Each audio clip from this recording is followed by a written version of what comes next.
The Adventure of the Six Napoleons by Sir Arthur Conan Doyle.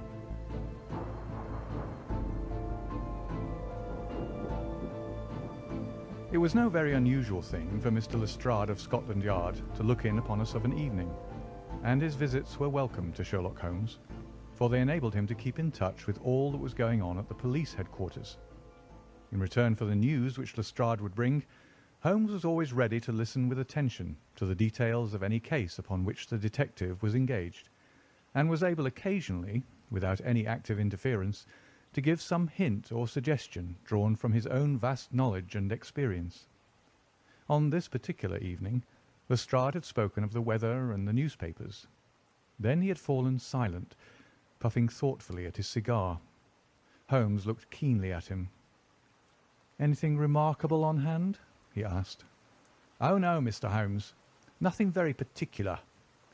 "Then tell me about it." Lestrade laughed. "Well, Mr. Holmes, there's no use denying that there is something on my mind, and yet it is such an absurd business that I hesitated to bother you about it.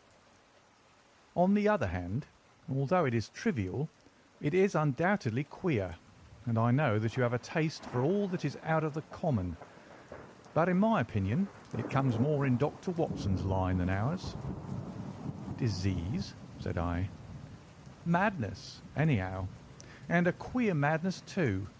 You wouldn't think there was anyone living at this time of day who was such a hatred of Napoleon I that he would break any image of him that he could see." Holmes sank back in his chair. "That's no business of mine," said he. "Exactly. That's what I said. But then when the man commits burglary in order to break images which are not his own, that brings it away from the doctor and on to the policeman." Holmes sat up again. "Burglary? This is more interesting. Let me hear the details." Lestrade took out his official notebook and refreshed his memory from its pages. "The first case reported was 4 days ago," said he. "It was at a shop of Morse Hudson, who has a place for the sale of pictures and statues in the Kennington Road. The assistant had left the front shop for an instant when he heard a crash, and hurrying in he found a plaster bust of Napoleon, which stood with several other works of art upon the counter, lying shivered into fragments. He rushed out into the road, but although several passers-by declared that they had noticed a man run out of the shop, he could neither see anyone, nor could he find any means of identifying the rascal. It seemed to be one of those senseless acts of hooliganism which occur from time to time, and it was reported to the constable on the beat as such. The plaster cast was not worth more than a few shillings, and the whole affair appeared to be too childish for any particular investigation. The second case, however, was more serious, and also more singular. It occurred only last night. In Kennington Road, and within a few hundred yards of Morse Hudson's shop, there lives a well-known medical practitioner named Dr. Barnicot, who is one of the largest practices upon the south side of the Thames. His residence and principal consulting room is at Kennington Road, but he has a branch surgery and dispensary at Lower Brixton Road, 2 miles away. This Dr. Barnicot is an enthusiastic admirer of Napoleon, and his house is full of books, pictures and relics of the French Emperor. Some little time ago he purchased from Morse Hudson 2 duplicate plaster casts of the famous head of Napoleon by the French sculptor Devine. One of these he placed in his hall in the house at Kennington Road, and the other on the mantelpiece of the surgery at Lower Brixton. Well, when Dr. Barnicot came down this morning, he was astonished to find that his house had been burgled during the night, but that nothing had been taken save the plaster head from the hall. It had been carried out and had been dashed savagely against the garden wall, under which its splintered fragments were discovered." Holmes rubbed his hands. "This is certainly very novel," said he. "I thought it would please you, but I have not got to the end yet. Dr. Barnicot was due at his surgery at 12 o'clock, and you can imagine his amazement when, on arriving there, he found that the window had been opened in the night and that the broken pieces of his second bust were strewn all over the room. It had been smashed to atoms where it stood.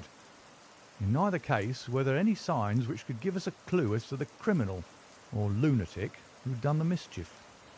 Now, Mr. Holmes, you've got the facts." "They are singular, not to say grotesque," said Holmes.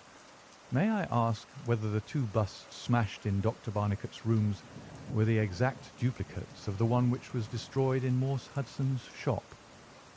"They were taken from the same mould." "Such a fact must tell against the theory that the man who breaks them is influenced by any general hatred of Napoleon. Considering how many hundreds of statues of the great emperor must exist in London, it is too much to suppose such a coincidence as that a promiscuous iconoclast should chance to begin upon 3 specimens of the same bust." "Well, I thought as you do," said Lestrade.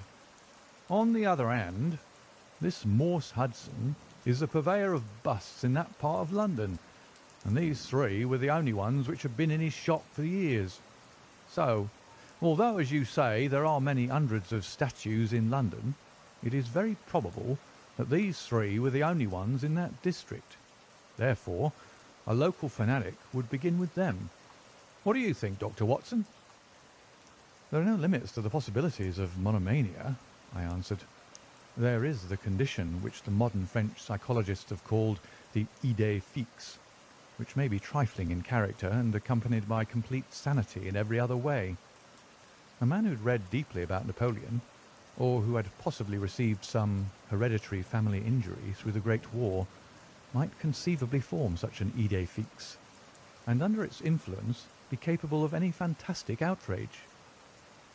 "That won't do, my dear Watson," said Holmes, shaking his head, "for no amount of idée fixe would enable your interesting monomaniac to find out where these busts were situated."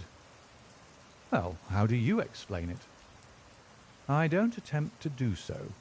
I would only observe that there is a certain method in the gentleman's eccentric proceedings. For example, in Dr. Barnicot's hall, where a sound might arouse the family, the bust was taken outside before being broken, whereas in the surgery, where there are less danger of an alarm, it was smashed where it stood. The affair seems absurdly trifling, and yet I dare call nothing trivial when I reflect that some of my most classic cases have had the least promising commencement. You will remember, Watson, how the dreadful business of the Abernethy family was first brought to my notice by the depth which the parsley had sunk into the butter upon a hot day. I cannot afford, therefore, to smile at your 3 broken busts, Lestrade, and I shall be very much obliged to you if you will let me hear of any fresh developments of so singular a chain of events." The development for which my friend had asked came in a quicker and an infinitely more tragic form than he could have imagined. I was still dressing in my bedroom next morning when there was a tap at the door, and Holmes entered, a telegram in his hand. He read it aloud. "Come instantly, 131 Pitt Street, Kensington. Lestrade." "What is it, then?" I asked. "Don't know. Maybe anything. But I suspect it is the sequel of the story of the statues. In that case, our friend the image breaker has begun operations in another quarter of London. There's coffee on the table, Watson, and I have a cab at the door." In half an hour we had reached Pitt Street, a quiet little backwater just beside one of the briskest currents of London life. Number 131 was one of a row, all flat-chested, respectable, and most unromantic dwellings. As we drove up, we found the railings in front of the house lined by a curious crowd. Holmes whistled. "By George, it's attempted murder at the least. Nothing less will hold the London message boy. There's a deed of violence indicated in that fellow's round shoulders and outstretched neck. What's this, Watson? The top steps swill down and the other ones dry. Footsteps enough, anyhow. Well, there's Lestrade at the front window, and we shall soon know all about it." The official received us with a very grave face and showed us into a sitting-room where an exceedingly unkempt and agitated elderly man, clad in a flannel dressing-gown, was pacing up and down, He was introduced to us as the owner of the house, Mr. Horace Harker of the Central Press Syndicate. "It's the Napoleon bust business again," said Lestrade. "You seemed interested last night, Mr. Holmes, so I thought perhaps you would be glad to be present now that the affair has taken a very much graver turn." "What has it turned to, then?" "To murder. Mr. Harker, will you tell these gentlemen exactly what has occurred?" The man in the dressing gown turned upon us with a most melancholy face. "It's an extraordinary thing," said he, "that all my life I have been collecting other people's news, and now that a real piece of news has come my own way, I am so confused and bothered that I can't put two words together. If I'd come in here as a journalist, I should have interviewed myself and had 2 columns in every evening paper. As it is, I am giving away valuable copy by telling my story over and over to a string of different people, and I can make no use of it myself. However, I've heard your name, Mr. Sherlock Holmes, and if you'll only explain this queer business, I shall be paid for my trouble in telling you the story." Holmes sat down and listened. "It all seems to centre around that bust of Napoleon which I bought for this very room about 4 months ago. I picked it up cheap from Harding Brothers, 2 doors from the High Street station. A great deal of my journalistic work is done at night, and I often write until the early morning. So it was to-day. I was sitting in my den, which is at the back of the top of the house, about 3 o'clock, when I was convinced that I heard some sounds downstairs. I listened, but they were not repeated, and I concluded that they came from outside. Then suddenly, about 5 minutes later, there came a most horrible yell, the most dreadful sound, Mr. Holmes, that ever I heard. It will ring in my ears as long as I live. I sat frozen with horror for a minute or two, and then I seized the poker and went downstairs. When I entered this room, I found the window wide open, and I at once observed that the bust was gone from the mantelpiece. Why any burglar should take such a thing passes my understanding, for it was only a plaster cast and of no real value whatever. You can see for yourself that anyone going out through that open window could reach the front doorstep by taking a long stride. This was clearly what the burglar had done. So I went round and opened the door. Stepping out into the dark, I nearly fell over a dead man who was lying there. I ran back for a light, and there was the poor fellow, a great gash in his throat and the whole place swimming in blood. He lay on his back, his knees drawn up, and his mouth horribly open. I shall see him in my dreams. I had just time to blow on my police whistle, and then I must have fainted, for I knew nothing more until I found the policeman standing over me in the hall." "Well, who was the murdered man?" asked Holmes. "There's nothing to show who he was," said Lestrade. "You shall see the body at the mortuary, but we've made nothing of it up to now. He is a tall man, sunburned, very powerful, not more than 30. He's poorly dressed, and yet does not appear to be a labourer. A horn-handled clasp knife was lying in a pool of blood beside him. Whether it was the weapon which did the deed, or whether it belonged to the dead man, I do not know. There was no name on his clothing, and nothing in his pockets save an apple, some string, a shilling map of London, and a photograph. Here it is." It was evidently taken by a snapshot from a small camera. It represented an alert, sharp-featured simian man with thick eyebrows and a very peculiar projection of the lower part of the face, like the muzzle of a baboon. "And what became of the bust?" asked Holmes after a careful study of this picture. "We had news of it just before you came. It has been found in the front garden of an empty house in Camden House Road. It was broken into fragments. I'm going round now to see it. Will you come?" "Certainly. I must just take one look round." He examined the carpet and the window. "The fellow had either very long legs or was a most active man," said he. "With an area beneath, it was no mean feat to reach that window ledge and open that window. Getting back was comparatively simple. Are you coming with us to see the remains of your bust, Mr. Harker? The disconsolate journalist had seated himself at a writing table. I must try and make something of it, said he, though I have no doubt that the first editions of the evening papers are out already with full details. It's like my luck. You remember when the Stand fell at Doncaster? Well, I was the only journalist in the Stand, and my journal the only one that had no account of it, for I was too shaken to write it. And now I'll be too late with a murder done on my own doorstep. As we left the room, we heard his pen travelling shrilly over the foolscap. The spot where the fragments of the bust had been found was only a few hundred yards away. For the first time our eyes rested upon this presentiment of the great emperor, which seemed to raise such frantic and destructive hatred in the mind of the unknown. It lay scattered in splintered shards upon the grass. Holmes picked up several of them and examined them carefully. I was convinced from his intent face and his purposeful manner that at last he was upon a clue. "Well?" asked Lestrade. Holmes shrugged his shoulders. "We have a long way to go yet," said he. And yet,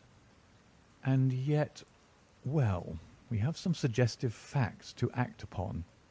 The possession of this trifling bust was worth more, in the eyes of this strange criminal, than a human life.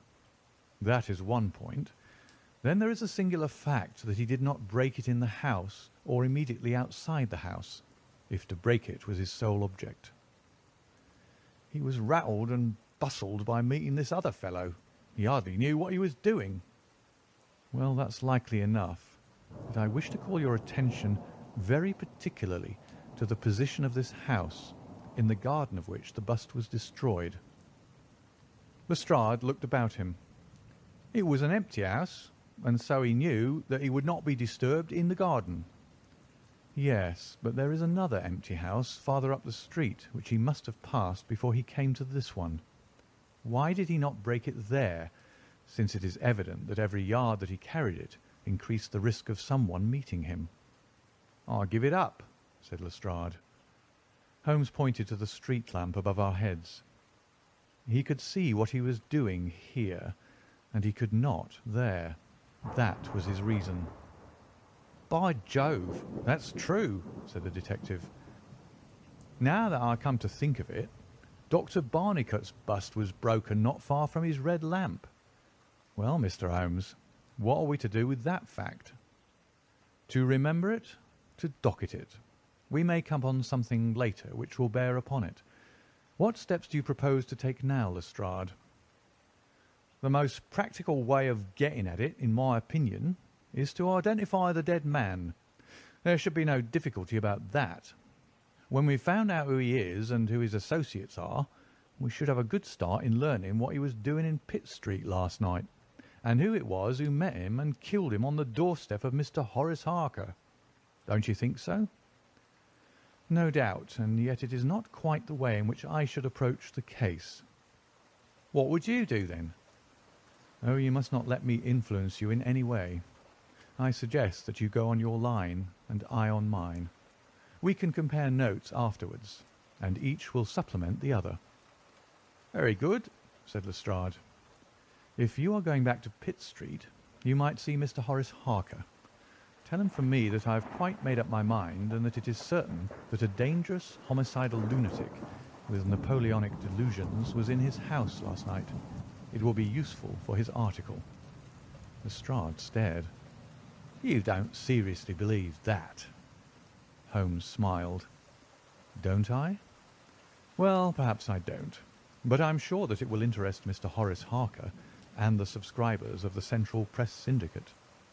Now, Watson, I think that we shall find that we have a long and rather complex day's work before us. I should be glad, Lestrade, if you could make it convenient to meet us at Baker Street at 6 o'clock this evening. Until then, I should like to keep this photograph, found in the dead man's pocket. It is possible that I may have to ask your company and assistance upon a small expedition which will be undertaken tonight, if my chain of reasoning should prove to be correct. Until then, good-bye, and good luck." Sherlock Holmes and I walked together to the High Street, where we stopped at the shop of Harding Brothers, whence the bust had been purchased. A young assistant informed us that Mr. Harding would be absent until afternoon, and that he was himself a newcomer who could give us no information. Holmes's face showed his disappointment and annoyance. "Well, well, we can't expect to have it all our own way, Watson," he said at last. "We must come back in the afternoon. If Mr. Harding will not be here until then, I am, as you have no doubt surmised, endeavouring to trace these busts to their source, in order to find if there is not something peculiar which may account for their remarkable fate. Let us make for Mr. Morse Hudson of the Kennington Road, and see if he can throw any light upon the problem." A drive of an hour brought us to the picture dealer's establishment. He was a small, stout man with a red face and a peppery manner. "Yes, sir, on my very counter, sir," said he. "What we pay rates and taxes for I don't know, when any ruffian can come in and break one's goods. Yes, sir, it was I who sold Dr. Barnicot his 2 statues. Disgraceful, sir. A nihilist plot, that's what I make it. No one but an anarchist could go about breaking statues. Red Republicans, that's what I call them. Who did I get the statues from? Oh, I don't see what that's got to do with it. Well, if you really want to know, I got them from Gelder and Company, in Church Street, Stepney. They're a well-known house in the trade, and have been this 20 years. How many had I? 3. 2 and 1 are 3. 2 of Dr. Barnicot's, and 1 smashed in broad daylight on my own counter. Do I know that photograph? No, I don't. Yes, I do, though. Why, it's Beppo. He was a kind of Italian piecework man who made himself useful in the shop. He could carve a bit, and gild and frame, and do odd jobs. The fellow left me last week, and I've heard nothing of him since. No, I don't know where he came from, nor where he went to. I had nothing against him while he was here. He was gone 2 days before the bust was smashed." "Well, that's all we could reasonably expect from Morse Hudson," said Holmes, as we emerged from the shop. "We have this Beppo as a common factor, both in Kennington and in Kensington, so that is worth a 10-mile drive. Now, Watson, let us make for Gelder and Company of Stepney, the source and origin of the busts. I shall be surprised if we don't get some help down there." In rapid succession we passed through the fringe of fashionable London, Hotel London, theatrical London, literary London, commercial London, and finally maritime London, till we came to a riverside city of 100,000 souls, where the tenement houses swelter and reek with the outcasts of Europe. Here in a broad thoroughfare, once the abode of wealthy city merchants, we found the sculpture works for which we searched. Outside was a considerable yard full of monumental masonry. Inside was a large room in which 50 workers were carving or moulding. The manager, a big blonde German, received us civilly and gave a clear answer to all Holmes's questions. A reference to his books showed that hundreds of casts had been taken from a marble copy of Devine's head of Napoleon, but that the 3 which had been sent to Morse Hudson a year or so before had been half of a batch of 6, the other 3 being sent to Harding Brothers of Kensington. There was no reason why those 6 should be different from any of the other casts. He could suggest no possible cause why anyone should wish to destroy them. In fact, he laughed at the idea. Their wholesale price was 6 shillings, but the retailer would get 12 or more. The cast was taken in 2 moulds from each side of the face, and then these 2 profiles of plaster of Paris were joined together to make the complete bust. The work was usually done by Italians, in the room we were in. When finished, the busts were put on a table in the passage to dry, and afterwards stored. That was all he could tell us. But the production of the photograph had a remarkable effect upon the manager. His face flushed with anger, and his brows knotted over his blue Teutonic eyes. "Ah, the rascal!" he cried. "Yes, indeed, I know him very well. This has been also a respectable establishment, and the only time that we have ever had the police in it was over this very fellow. It was more than a year ago now. He knifed another Italian in the street, and then he came to the works with the police on his heels, and he was taken here. Beppo was his name. His second name I never knew. Served me right for engaging a man with such a face, but he was a good workman, one of the best. What did he get? The man lived, and he got off with a year. I have no doubt he is out now, but he has not dared to show his nose here.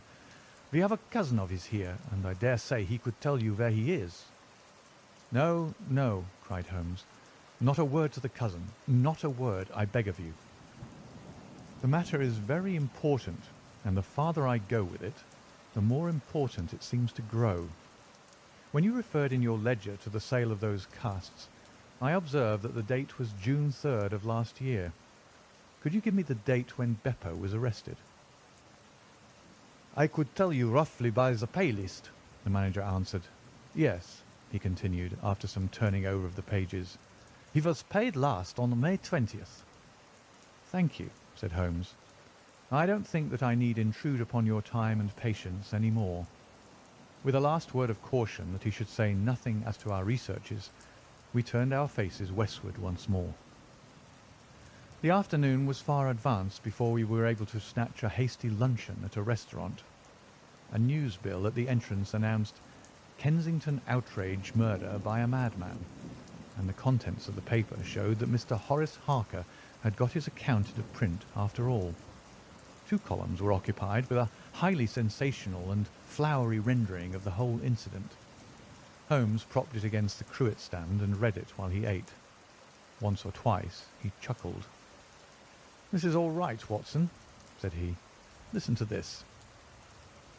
It is satisfactory to know that there can be no difference of opinion upon this case, since Mr. Lestrade, one of the most experienced members of the official force, and Mr. Sherlock Holmes, the well-known consulting expert, have each come to the conclusion that the grotesque series of incidents which have ended in so tragic a fashion arise from lunacy rather than from deliberate crime. No explanation save mental aberration can cover the facts. The press, Watson, is a most valuable institution if you only know how to use it. And now, if you have quite finished, we will hark back to Kensington and see what the manager of Harding Brothers has to say on the matter. The founder of that great emporium proved to be a brisk, crisp little person, very dapper and quick, with a clear head and a ready tongue. "Yes, sir. I have already read the account in the evening papers. Mr. Horace Harker is a customer of ours. We supplied him with the busts some months ago. We ordered 3 busts of that sort from Gelder and Company of Stepney. They are all sold now. To whom? Oh, I dare say by consulting our sales book we could very easily tell you. Yes, we have the entries here. 1 to Mr. Harker, you see, and 1 to Mr. Josiah Brown of Laburnum Lodge, Laburnum Vale, Chiswick, and 1 to Mr. Sanderford of Lower Grove Road, Reading. No, I have never seen this face which you show me in the photograph. You would hardly forget it, would you, sir? For I've seldom seen an uglier. Have we any Italians on the staff? Yes, sir. We have several among our workpeople and the cleaners. I dare say they might get a peep at that sales book if they wanted to. There is no particular reason for keeping a watch upon that book. Well, well, it's a very strange business, and I hope that you will let me know if anything comes of your inquiries." Holmes had taken several notes during Mr. Harding's evidence, and I could see that he was thoroughly satisfied by the turn which affairs were taking. He made no remark, however, save that, unless we hurried, we should be late for our appointment with Lestrade. Sure enough, when we reached Baker Street, the detective was already there, and we found him pacing up and down in a fever of impatience. This look of importance showed that his day's work had not been in vain. "Well," he asked, "what luck, Mr. Holmes?" "We have had a very busy day, and not entirely a wasted one," my friend explained. "We have seen both the retailers and also the wholesale manufacturers. I can trace each of the busts now from the beginning." "The busts!" cried Lestrade. "Well, well, you have your own methods, Mr. Sherlock Holmes, and it's not for me to say a word against them. But I think I've done a better day's work than you. I have identified the dead man." "You don't say so." "And found a cause for the crime." splendid. We have an inspector who makes a specialty of Saffron Hill and the Italian Quarter. Well, this dead man had some Catholic emblem round his neck, and that, along with his colour, made me think he was from the south. Inspector Hill knew him the moment he caught sight of him. His name is Pietro Vanucci, from Naples, and he's one of the greatest cutthroats in London. He is connected with the Mafia, which, as you know, is a secret political society enforcing its decrees by murder. Now, you see how the affair begins to clear up. The other fellow is probably an Italian also, and a member of the Mafia. He's broken the rules in some fashion. Pietro is set upon his track. Probably the photograph we found in his pocket is the man himself, so that he may not knife the wrong person. He dogs the fellow. He sees him enter a house. He waits outside for him, and in the scuffle he receives his own death wound. How's that, Mr. Sherlock Holmes? Holmes clapped his hands approvingly. Excellent, Lestrade, excellent, he cried. But I didn't quite follow your explanation of the destruction of the busts. The busts? You never can get those busts out of your head. After all, that's nothing. Petty larceny, 6 months at the most. It is the murder that we're really investigating, and I tell you that I am gathering all the threads into my hands. And the next stage is a very simple one. I shall go down with Hill to the Italian Quarter, find the man whose photograph we've got, and arrest him on the charge of murder. Will you come with us? I think not. I fancy we can attain our end in a simpler way. I can't say for certain, because it all depends. Well, it all depends upon a factor which is completely outside our control. But I have great hopes. In fact, the betting is exactly 2-1, that if you will come with us tonight, I shall be able to help you to lay him by the heels. In the Italian Quarter? No, I fancy Chiswick is an address which is more likely to find him. If you will come with me to Chiswick tonight, Lestrade, I'll promise to go to the Italian Quarter with you tomorrow, and no harm will be done by the delay. And now I think that a few hours' sleep would do us all good, for I do not propose to leave before 11 o'clock, and it is unlikely that we shall be back before morning. You'll dine with us, Lestrade, and then you are welcome to the sofa until it's time for us to start. In the meantime, Watson, I should be glad if you would ring for an express messenger, for I have a letter to send, and it is important that it should go at once. Holmes spent the evening in rummaging among the files of the old daily papers with which one of our lumber rooms was packed. When at last he descended, it was with triumph in his eyes, but he said nothing to either of us as to the result of his researches. For my own part, I had followed step by step the methods by which he had traced the various windings of this complex case, and though I could not yet perceive the goal which we would reach, I understood clearly that Holmes expected this grotesque criminal to make an attempt upon the 2 remaining busts, one of which, I remembered, was at Chiswick. No doubt the object of our journey was to catch him in the very act, and I could not but admire the cunning with which my friend had inserted a wrong clue in the evening paper, so as to give the fellow the idea that he could continue his scheme with impunity. I was not surprised when Holmes suggested that I should take my revolver with me. He had himself picked up the loaded hunting crop, which was his favourite weapon. A four-wheeler was at the door at 11, and in it we drove to a spot at the other side of Hammersmith Bridge. Here the cabman was directed to wait. A short walk brought us to a secluded road fringed with pleasant houses, each standing in its own grounds. In the light of a street lamp we read Laburnum Villa upon the gate-post of one of them. The occupants had evidently retired to rest, for all was dark save for a fanlight over the hall door, which shed a single blurred circle onto the garden path. The wooden fence which separated the grounds from the road threw a dense black shadow upon that inner side, and here it was that we crouched. "I fear that you'll have a long wait," Holmes whispered. "We may thank our stars that it is not raining. I don't think we can even venture to smoke to pass the time. However, it's a 2-1 chance that we get something to pay us for our trouble."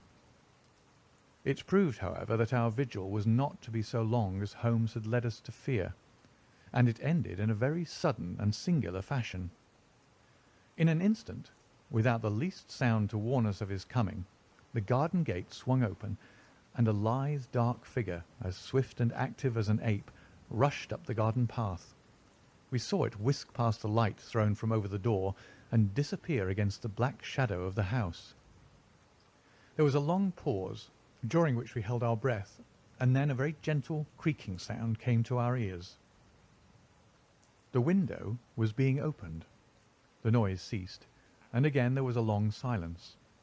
The fellow was making his way into the house. We saw the sudden flash of a dark lantern inside the room. What he sought was evidently not there, for again we saw the flash through another blind and then through another. "Let us go to the open window. We'll nab him as he climbs out," Lestrade whispered.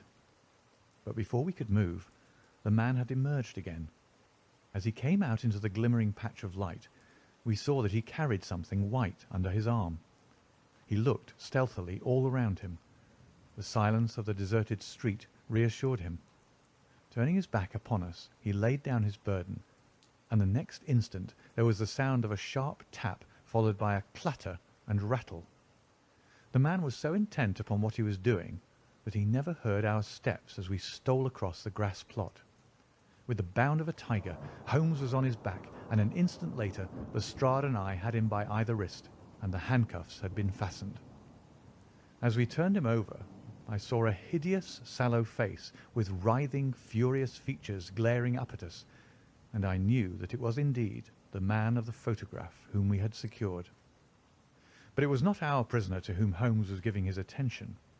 Squatted on the doorstep, he was engaged in most carefully examining that which the man had brought from the house. It was a bust of Napoleon, like the one which we had seen that morning, and it had been broken into similar fragments. Carefully, Holmes held each separate shard to the light, but in no way did it differ from any other shattered piece of plaster. He had just completed his examination when the hall lights flew up, the door opened, and the owner of the house, a jovial, rotund figure in shirt and trousers, presented himself. "Mr. Josiah Brown, I suppose," said Holmes. "Yes, sir, and you, no doubt, are Mr. Sherlock Holmes. I had the note which you sent by the express messenger, and I did exactly what you told me. We locked every door on the inside and awaited developments. Well, I'm very glad to see that you have got the rascal. I hope, gentlemen, that you will come in and have some refreshment." However, Lestrade was anxious to get his man into safe quarters, so within a few minutes our cab had been summoned, and we were all four upon our way to London. Not a word would our captive say, but he glared at us from the shadow of his matted hair, and once, when my hand seemed within his reach, he snapped at it like a hungry wolf. We stayed long enough at the police station to learn that a search of his clothing revealed nothing save a few shillings and a long sheath knife, the handle of which bore copious traces of recent blood. "That's all right," said Lestrade as we parted. "Hill knows all these gentry, and we'll give a name to him.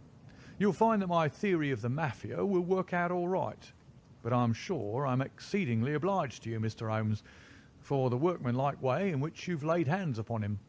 I don't quite understand it all yet." "I fear it is rather too late an hour for explanations," said Holmes. "Besides, there are one or two details which are not finished off, and it is one of those cases which are worth working out to the very end. If you will come round once more to my rooms at 6 o'clock tomorrow, I think I shall be able to show you that even now you have not grasped the entire meaning of this business, which presents some features which make it absolutely original in the history of crime. If ever I permit you to chronicle any more of my little problems, Watson, I foresee that you will enliven your pages by an account of the singular adventure of the Napoleonic busts." When we met again next evening, Lestrade was furnished with much information concerning our prisoner.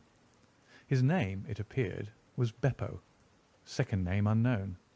He was a well-known ne'er-do-well among the Italian colony. He had once been a skilful sculptor, and had earned an honest living, but he had taken to evil courses and had twice already been in jail, once for a petty theft, and once, as we had already heard, for stabbing a fellow countryman. He could talk English perfectly well. His reasons for destroying the busts were still unknown, and he refused to answer any questions upon the subject. But the police had discovered that these same busts might very well have been made by his own hands, since he was engaged in this class of work at the establishment of Gelder and Company. To all this information, much of which we already knew, Holmes listened with polite attention, but I, who knew him so well, could clearly see that his thoughts were elsewhere, and I detected a mixture of mingled uneasiness and expectation beneath that mask which he was wont to assume. At last he started in his chair, and his eyes brightened. There had been a ring at the bell. A minute later we heard steps upon the stairs, and an elderly red-faced man with grizzled side whiskers was ushered in. In his right hand he carried an old-fashioned carpet-bag, which he placed upon the table. "Is Mr. Sherlock Holmes here?" My friend bowed and smiled. "Mr. Sandford of Reading, I suppose," said he. "Yes, sir. I fear that I am a little late, but the trains were awkward. You wrote to me about a bust that is in my possession." "Exactly." "I have your letter here. You said, 'I desire to possess a copy of Devine's Napoleon, and am prepared to pay you £10 for the one which is in your possession.' Is that right?" "Certainly." "I was very much surprised at your letter, for I could not imagine how you knew that I owned such a thing." "Of course you must have been surprised, but the explanation is very simple. Mr. Harding, of Harding Brothers, said that they had sold you their last copy, and he gave me your address." "Oh, that was it, was it? Did he tell you what I paid for it?" "No, he did not." "Well, I am an honest man, though not a very rich one. I only gave 15 shillings for the bust, and I think you ought to know that before I take £10 from you." "I am sure the scruple does you honour, Mr. Sandford, but I have named that price, so I intend to stick to it." "Well, it's very handsome of you, Mr. Holmes. I brought the bust up with me, as you asked me to do. Here it is." He opened his bag, and at last we saw placed upon our table a complete specimen of that bust which we had already seen more than once in fragments. Holmes took a paper from his pocket and laid a £10 note upon the table. "You will kindly sign that paper, Mr. Sandford, in the presence of these witnesses. It is simply to say that you transfer every possible right that you ever had in the bust to me. I am a methodical man, you see, and you never know what turn events might take afterwards. Thank you, Mr. Sandford. Here is your money, and I wish you a very good evening." When our visitor had disappeared, Sherlock Holmes's movements were such as to rivet our attention. He began by taking a clean white cloth from a drawer and laying it over the table. Then he placed his newly acquired bust in the centre of the cloth. Finally, he picked up his hunting crop and struck Napoleon a sharp blow on the top of the head. The figure broke into fragments, and Holmes bent eagerly over the shattered remains. Next instant, with a loud shout of triumph, he held up one splinter, in which a round, dark object was fixed like a plum in a pudding. "Gentlemen," he cried, "let me introduce you to the famous Black Pearl of the Borgias." Lestrade and I sat silent for a moment, and then, with a spontaneous impulse, we both broke at clapping, as at the well-wrought crisis of a play. A flush of colour sprang to Holmes's pale cheeks, and he bowed to us like the master dramatist who receives the homage of his audience. It was at such moments that for an instant he ceased to be a reasoning machine and betrayed his human love for admiration and applause.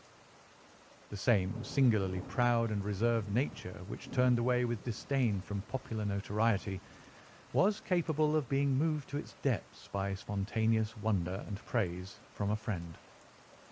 "Yes, gentlemen," said he, "it is the most famous pearl now existing in the world, and it has been my good fortune, by a connected chain of inductive reasoning, to trace it from the Prince of Colonel's bedroom at the Ducker Hotel, where it was lost, to the interior of this, the last of the 6 busts of Napoleon, which were manufactured by Gelder and Company of Stepney.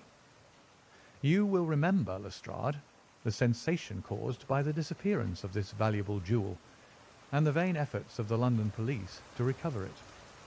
I was myself consulted upon the case, but I was unable to throw any light upon it. Suspicion fell upon the maid of the princess, who was an Italian, and it was proved that she had a brother in London, but we failed to trace any connection between them. The maid's name was Lucretia Vannucci, and there is no doubt in my mind that this Pietro, who was murdered 2 nights ago, was the brother. I have been looking up the dates in the old files of the paper, and I find that the disappearance of the pearl was exactly 2 days before the arrest of Beppo for some crime of violence, an event which took place in the factory of Gelder and Company at the very moment when these busts were being made. Now you clearly see the sequence of events, though you see them, of course, in the inverse order to the way in which they presented themselves to me. Beppo had the pearl in his possession. He may have stolen it from Pietro. He may have been Pietro's confederate. He may have been the go-between of Pietro and his sister. It is of no consequence to us which is the correct solution. The main fact is that he had the pearl, and at that moment, when it was on his person, he was pursued by the police. He made for the factory in which he worked, and he knew that he had only a few minutes in which to conceal this enormously valuable prize, which would otherwise be found on him when he was searched. 6 plaster casts of Napoleon were drying in the passage. One of them was still soft.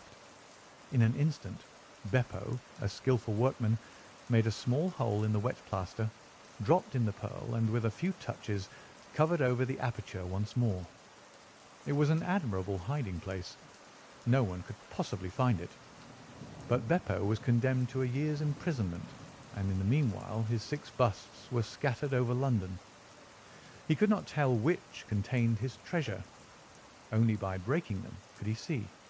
Even shaking would tell him nothing, for as the plaster was wet it was probable that the pearl would adhere to it, as, in fact, it has done. Beppo did not despair, and he conducted his search with considerable ingenuity and perseverance. Through a cousin who works with Gelder, he found out the retail firms who had bought the busts. He managed to find employment with Morse Hudson, and in that way tracked down 3 of them. The pearl was not there. Then, with the help of some Italian employee, he succeeded in finding out where the other 3 busts had gone. The first was at Harker's. There he was dogged by his confederate, who held Beppo responsible for the loss of the pearl, and he stabbed him in the scuffle which followed. If he was his confederate, why should he carry his photograph? I asked. As a means of tracing him, if he wished to inquire about him from any third person. That was the obvious reason. Well, after the murder I calculated that Beppo would probably hurry rather than delay his movements. He would fear that the police would read his secret, and so he hastened on before they could get ahead of him. Of course, I could not say that he had not found the pearl in Harker's bust. I had not even concluded for certain that it was the pearl, but it was evident to me that he was looking for something, since he carried the bust past the other houses in order to break it in the garden, which had a lamp overlooking it. Since Harker's bust was 1 in 3, the chances were exactly as I told you, 2 to 1 against the pearl being inside it. There remained 2 busts, and it was obvious that he would go for the London one first. I warned the inmates of the house so as to avoid a second tragedy, and we went down with the happiest results. By that time, of course, I knew for certain that it was the Borgia pearl that we were after. The name of the murdered man linked the one event with the other. There only remained a single bust, the Reading one, and the pearl must be there. I bought it in your presence from the owner, and there it lies. We sat in silence for a moment. "Well," said Lestrade, "I've seen you handle a good many cases, Mr. Holmes, but I don't know that I've ever known a more workmanlike one than that." We're not jealous of you at Scotland Yard. No, sir. We're very proud of you, and if you come down tomorrow, there's not a man from the oldest inspector to the youngest constable who wouldn't be glad to shake you by the hand." "Thank you," said Holmes. "Thank you." And as he turned away, it seemed to me that he was more nearly moved by the softer human emotions than I had ever seen him. A moment later he was the cold and practical thinker once more. "Put the pearl in the safe, Watson," said he, "and get out the papers of the Conk Singleton forgery case. Goodbye, Lestrade. If any little problem comes your way, I shall be happy, if I can, to give you a hint or two as to its solution." End of the adventure of the 6 Napoleons.